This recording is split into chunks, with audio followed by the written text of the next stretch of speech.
nous sommes à 53 jours du premier tour de cette élection présidentielle et que, à 53 jours de l'échéance, apparaît sous nos yeux ce que depuis un moment nous leur avions décrit et prédit qu'il allait se produire. Et vous avez, comme moi, pu goûter ces derniers jours à de nombreux commentaires médiatiques, de nombreux articles qui désormais posent clairement la question qui nous intéresse, celle de l'hypothèse dont on dit ce matin dans la presse qu'elle n'est plus une hypothèse mais une possibilité, la qualification de Jean-Luc Mélenchon au second tour de l'élection présidentielle.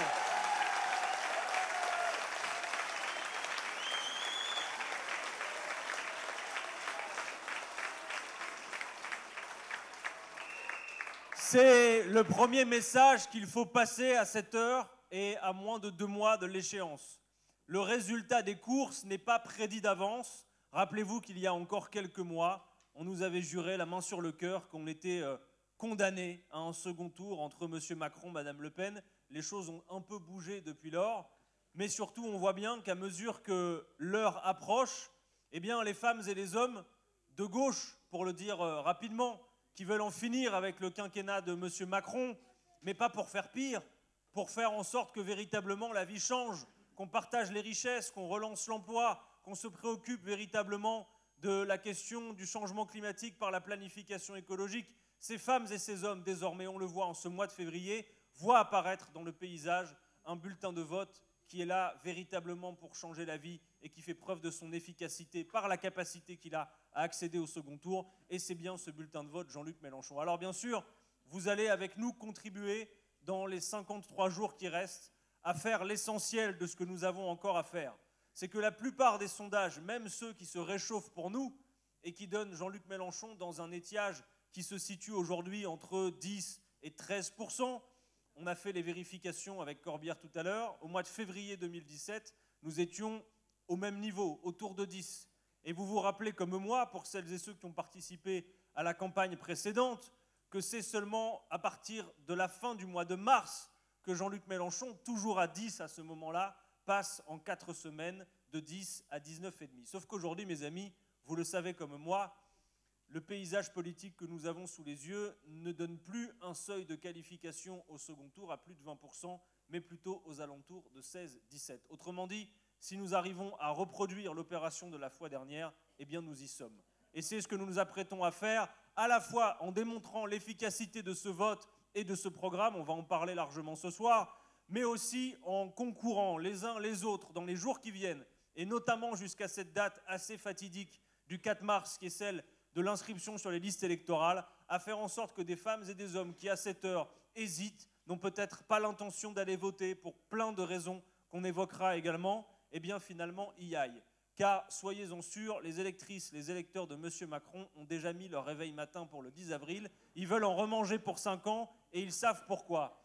Alors, à tous les autres, il faut leur dire, quelles que soient vos raisons de vous tenir à l'écart, si vous ne vous mêlez pas de politique, la politique se mêlera de vous et le programme de M. Macron pour un éventuel autre quinquennat est déjà connu et nous n'en voulons pas. Donc le scénario n'est pas écrit d'avance, ni par les commentateurs, ni par les sondeurs. C'est vous qui allez faire le résultat et toutes celles et ceux que, comme nous, vous allez contribuer à convaincre. Et c'est ce que nous faisons ensemble ce soir ici à Anglette.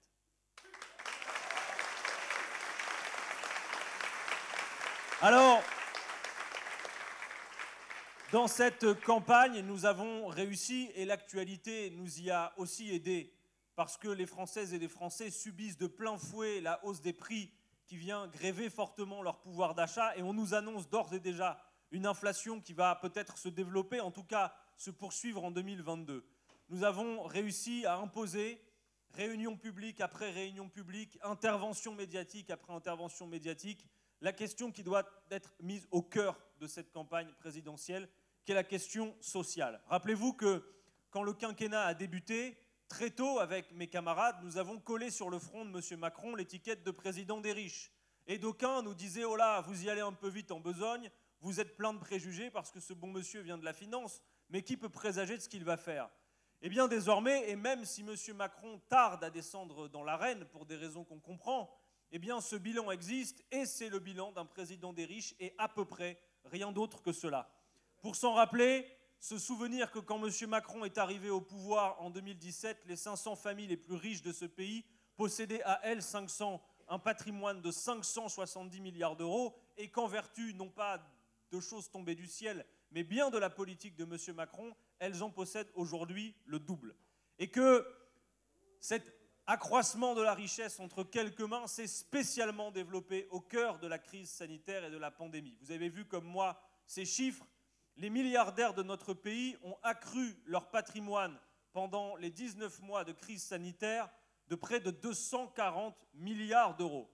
Et Jean-Luc Mélenchon a eu raison ce week-end à Montpellier de montrer du doigt le capitalisme français dont il a dit à raison qu'il était une classe d'assistés, car ces 240 milliards d'euros correspondent peu ou prou exactement au montant dépensé par l'État dans les diverses aides Covid qui, grosso modo, atteignent aussi 240 milliards d'euros. Voilà ce qu'il convient de dire.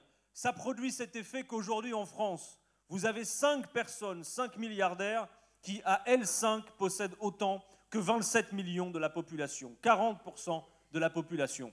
Donc quand on nous dit on ne peut pas partager, d'ailleurs il faut produire avant de partager, eh bien ce pays produit bien assez d'argent, 2300 milliards en moyenne chaque année, extrêmement mal répartis. Alors, bien évidemment, cette concentration de richesses entre quelques mains produit son corollaire. C'est l'extension de la pauvreté que nous ne supportons pas et que nous avons l'ambition, avec ce programme, d'éradiquer. Vous le savez sans doute, vous commencez à connaître les chiffres qu'il faut sans cesse répéter, derrière lesquels se cache une réalité sociale extrêmement dure, mais dans ce pays, 10 millions de personnes vivent sous le seuil de pauvreté. 8 millions de personnes dépendent de l'aide alimentaire. 12 millions subissent les conséquences de la précarité énergétique, devant parfois revêtir les manteaux, y compris dans les appartements, quand le chauffage n'est pas à l'heure. Bref, 300 000 personnes sans abri, 4 millions de mal logés, 2 000 personnes qui chaque année meurent de la rue dans notre pays. C'est une situation d'urgence sociale.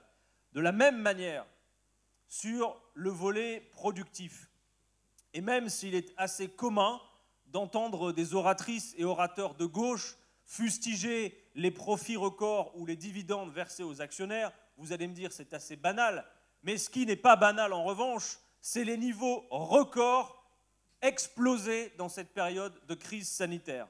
137 milliards de profits engrangés par les multinationales du CAC 40, 70 milliards de dividendes versés aux actionnaires et des entreprises qui, comme tiens donc au hasard, Total, dont chacun connaît aujourd'hui les effets avec le prix à la pompe, 15 milliards de résultats nets, le bénéfice record jamais enregistré par une entreprise française.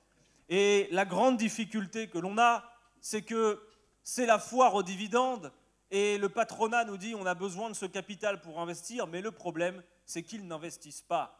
Vous avez vu comme moi peut-être ces chiffres publiés par Alternative économique qui dit qu'ils se versent 1,5 fois plus de dividendes qu'ils n'investissent. Or, pour relever tous les défis qui nous font face, nous avons rudement besoin de cet investissement productif. Hier, il m'est arrivé une aventure particulière. J'étais amené à représenter Jean-Luc Mélenchon dans un forum organisé par des chefs d'entreprise et des investisseurs. Il y avait là, je crois, France Invest, Croissance Plus, le mouvement des entreprises de taille intermédiaire. Et alors, toute l'après-midi, devant 300 personnes, se succédaient des candidats à la présidentielle ou leurs représentants. Alors, toute la journée, avant que j'arrive, ils ont entendu ce qu'ils voulaient entendre. Hein. Ils ont été plutôt flattés par des gens comme, tiens, M. Bruno Le Maire, Mme Valérie Pécresse ou M. Zemmour, tous trois venus leur raconter qu'ils allaient baisser l'un tel impôt de production, l'autre allait faire tel dégrèvement de ceci, c'est-à-dire en quelque sorte poursuivre la politique de l'offre qui est sous nos yeux depuis 30 ans, qui se résume en produire à peu près tout et n'importe quoi, n'importe comment, du moment que ça ne coûte pas cher et que ça se vende, et la politique économique simplement être celle de baisse d'impôts de ceci, dégrèvement de cela, aide à telle installation, etc., etc. Et ils trouvent encore le moyen de se plaindre du niveau de la fiscalité en France, en oubliant ce que je leur ai rappelé poliment, mais rappelé fermement tout de même, c'est que la France, qui a 3,5% de son PIB en moyenne d'impôts de production, ça, ils se rappellent souvent de cela, ils le répètent souvent, ils oublient de dire que la France est en tête du peloton des pays dont l'État investit le plus pour accompagner, pour aider les entreprises, pour leur faire toutes sortes, en effet, de dégrèvements, de taux de TVA réduits, d'aide aux installations, etc., etc. Alors quand c'est pour récupérer les aides de l'État sans contrepartie, là, étrangement, le déficit de l'État ne leur pose pas de problème. Hein. C'est toujours quand ça vient vous réclamer des efforts et tout le reste. Et là aussi, vous avez ce que Jean-Luc Mélenchon a appelé les chiffres jumeaux. Le déficit de l'État, dont on nous rappelle sans cesse qu'il faudrait le réduire, c'est à peu près 140 milliards d'euros. Eh bien, figurez-vous que là aussi, on retombe sur nos pattes de manière assez intéressante. Si vous ajoutez le crédit d'impôt compétitivité emploi, vous savez, le fameux 1 million d'emplois dont on n'a toujours pas vu la couleur, le crédit d'impôt recherche, qui a bénéficié essentiellement à la finance et à la distribution, ce qui n'est pas franchement la recherche fondamentale, et toutes les aides directes, vous atterrissez sur 140 milliards. Donc Jean-Luc Mélenchon a raison de dire, réduire le déficit de l'État, oui, pourquoi pas, mais c'est vous qui allez mettre la main à la poche cette fois-ci. Et on va cesser de demander tout le temps des efforts aux mêmes.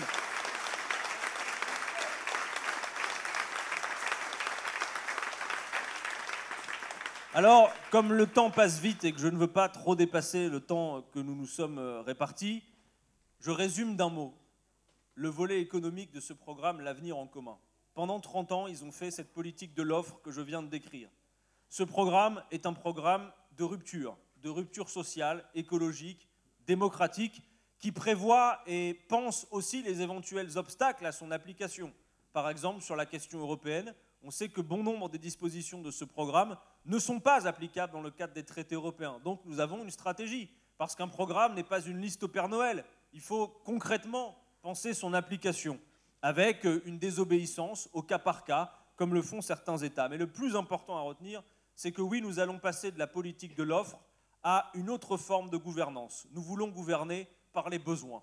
De quoi les femmes, les hommes de ce pays ont besoin et comment on répond à ce besoin. Ce qui est une inversion complète avec la logique de ce qui est fait par les gouvernements successifs depuis ces dernières années. Alors, nous avons pour cela 3 grandes priorités. La première, je l'ai dit, c'est éradiquer la pauvreté.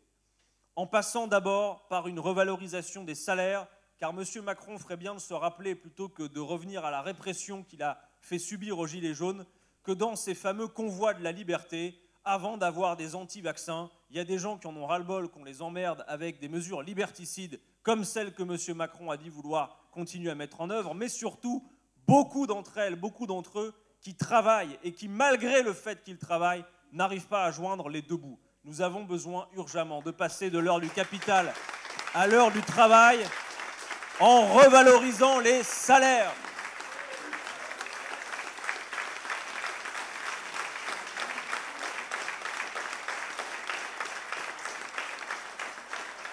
C'est la raison pour laquelle, dès le mois d'avril 2022, si le peuple le veut, et seulement s'il en veut, nous revaloriserons le SMIC en le portant à 1 400 € net immédiatement.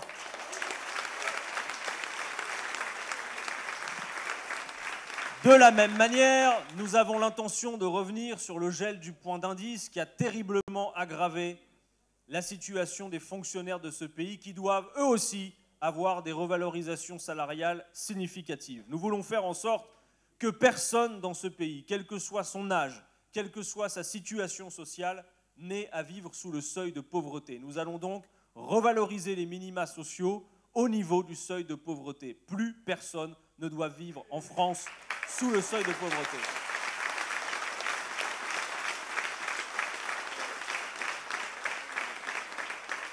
De la même manière, pour une carrière complète, nous voulons qu'aucune retraite puisse être inférieure au SMIC, car après une vie entière de labeur, on doit avoir les moyens de vivre et non pas de survivre, comme c'est trop souvent le cas. Et nous allons, vous le savez, étendre la gratuité à un certain nombre de produits, par exemple la gratuité des premières quantités d'énergie, des premiers mètres cubes d'eau avec une tarification progressive qui permettrait de faire en sorte que les premiers mètres cubes soient gratuits pour toutes et tous et que l'eau qui sert à remplir sa piscine ou à laver sa voiture eh bien, coûte plus cher pour qu'on puisse financer la gratuité pour toutes et tous.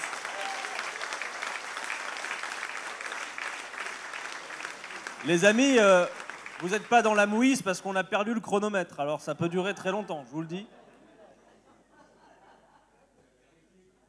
Je termine sur cet aspect éradiquer la pauvreté en disant aussi que nous avons l'intention de faire une grande révolution fiscale.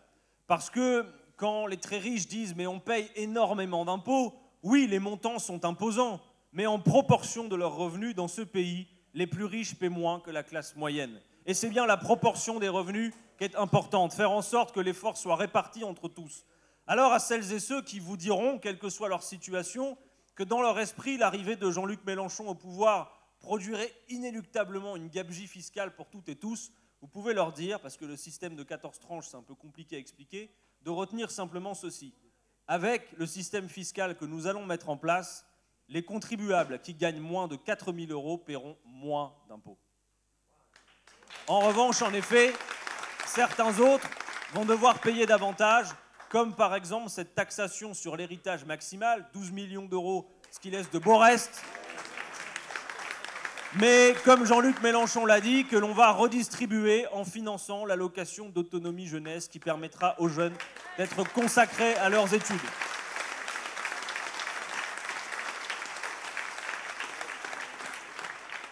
Le deuxième volet que je voulais développer avec vous sur le programme économique, on ne pourra pas faire les 640 mesures, même à nous trois ce soir, c'est la question de l'emploi. Car vous vous souvenez peut-être que dans le débat de la précédente élection présidentielle, il y avait certaines personnes qui nous disaient « le travail inéluctablement va manquer et donc il faudrait un revenu universel pour toutes et tous ». Revenu universel pour toutes et tous, ce n'est pas la même chose que ce qu'on propose nous, qui est de porter les minima sociaux au niveau du seuil de pauvreté. Revenu universel pour toutes et tous, ça veut dire que même Bernard Arnault, il touche un revenu universel, c'est universel. Nous ne sommes pas d'accord avec ce système. D'abord pour une raison, c'est que quand vous regardez un programme comme l'Avenir en commun, vous ne vous dites pas que le travail va manquer. Vous vous dites plutôt qu'il va y avoir beaucoup de tâches à accomplir, beaucoup de nouveaux emplois, beaucoup de filières à monter et besoin de beaucoup de main-d'œuvre et d'activité. Et nous assumons notre préférence pour l'emploi. Nous croyons que chaque femme, chaque homme aspire d'abord à vivre dignement de son travail. Et nous rappeler que dans notre Constitution, et je leur ai rappelé hier aux employeurs, dans la Constitution, l'emploi est un droit. Donc la tâche de celles et ceux qui gouvernent, c'est de rendre effectif ce droit.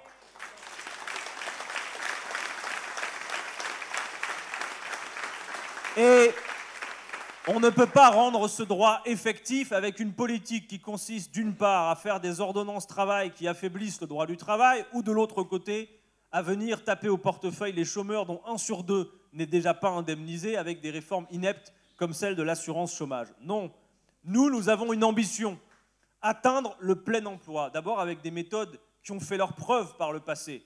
Nous voulons reprendre le combat historique, celui qui est la mère des batailles, des conquêtes sociales, la diminution du temps de travail.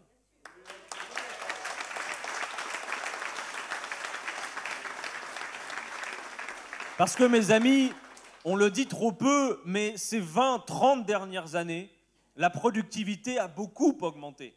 Quand M. Macron vient devant les Français dire, vous vous souvenez, c'était le spectacle France 2030, il vient dire aux gens, non seulement notre pays n'est pas assez attractif pour le capital, malgré tout ce qu'il a fait, pardon, mais nous sommes tout de même les champions du monde des dividendes versés aux actionnaires, et deuxièmement, il a dit, les Français sont moins productifs et travaillent moins que leurs voisins, ce qui est absolument faux, et d'ailleurs, même le voisin allemand, qui est souvent pris en exemple, c'est 15 points de productivité en moins que les Français. Donc, respirez, relevez la tête, regardez-le en face et dites-lui que la productivité a tellement augmenté. On produit aujourd'hui 50 fois plus de richesses avec 2 fois moins de travail humain. Et là, chacun de s'interroger. Ah bon? On produit plus avec moins de travail humain? Mais alors, si les salaires n'ont pas augmenté en proportion, et si le temps de travail ne diminue plus, à qui profite le crime? Eh bien, c'est ainsi que vous trouvez que dans les années 80, un salarié français travaillait en moyenne 9 jours par an pour rémunérer les actionnaires et que c'est plus d'une 50aine de jours aujourd'hui. Donc réclamer le partage des richesses, l'augmentation des salaires d'une part et la diminution du temps de travail, c'est simplement réclamer notre dû, le dû des travailleuses et des travailleurs de ce pays.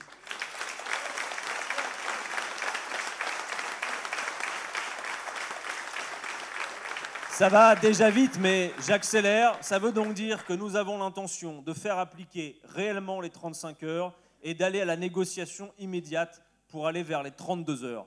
que nous avons l'intention d'instaurer, parce que ça n'est plus arrivé depuis les années 80, alors que je l'ai dit, la productivité a beaucoup augmenté depuis, une 6e semaine de congés payés pour diminuer aussi le temps de travail dans l'année. Et de réaffirmer, comme désormais plus aucun candidat ne le fait en réalité parmi celles et ceux qui ont pignon sur rue, mais nous sommes les dépositaires du retour de la retraite à 60 ans, financé par le fait de consacrer 2 points de plus de la richesse nationale à notre retraite.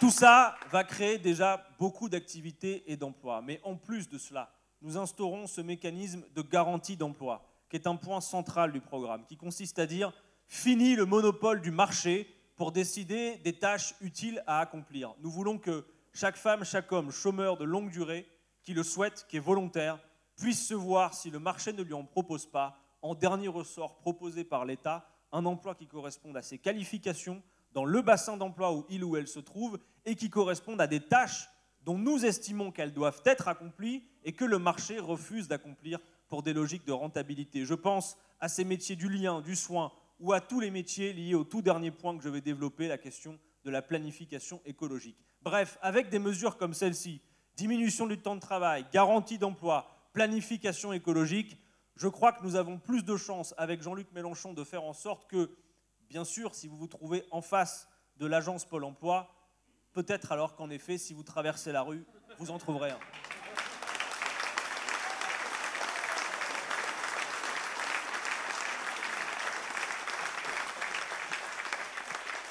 Bien sûr, la colonne vertébrale de ce programme, c'est relever ce grand défi qui est le défi de notre siècle, qui est la question du changement climatique. Quand on lit les rapports extrêmement alarmistes du GIEC, des choses qu'on savait déjà il y a 40 ans, on a perdu beaucoup de temps.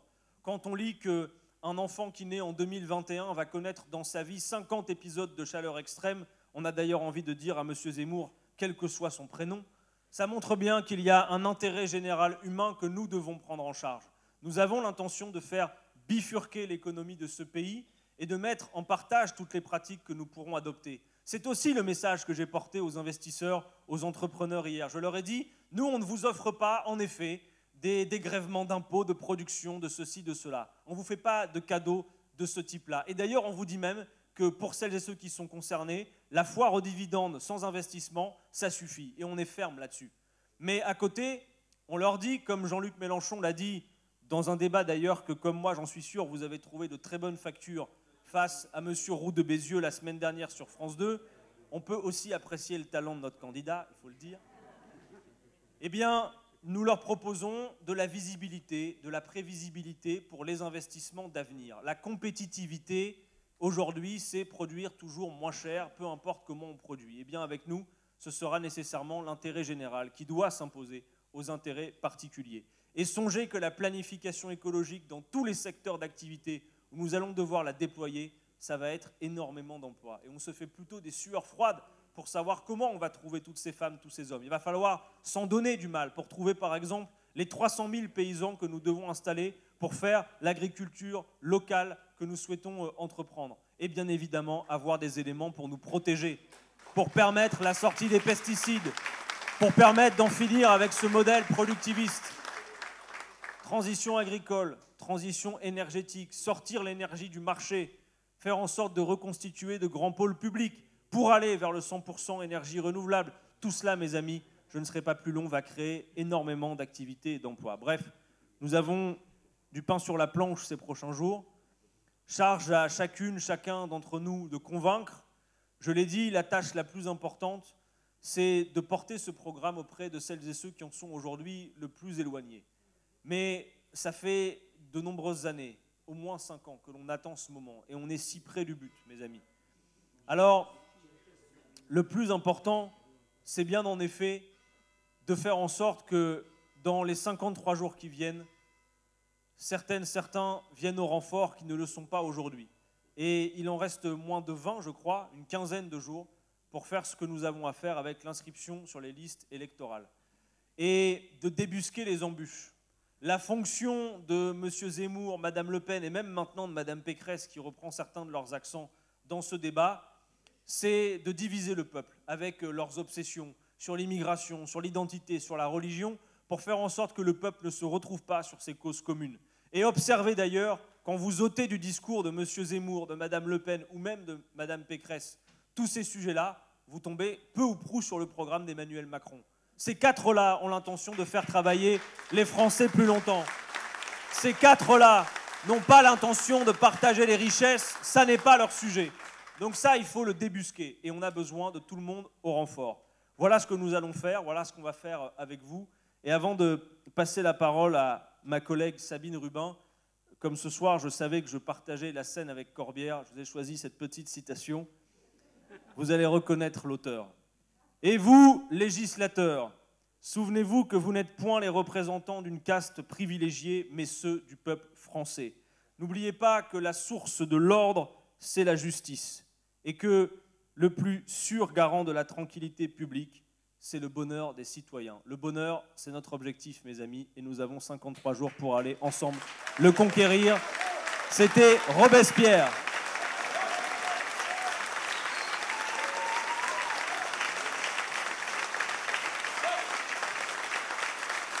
Merci à vous. Et courage! Courage pour les jours qui nous séparent de la victoire.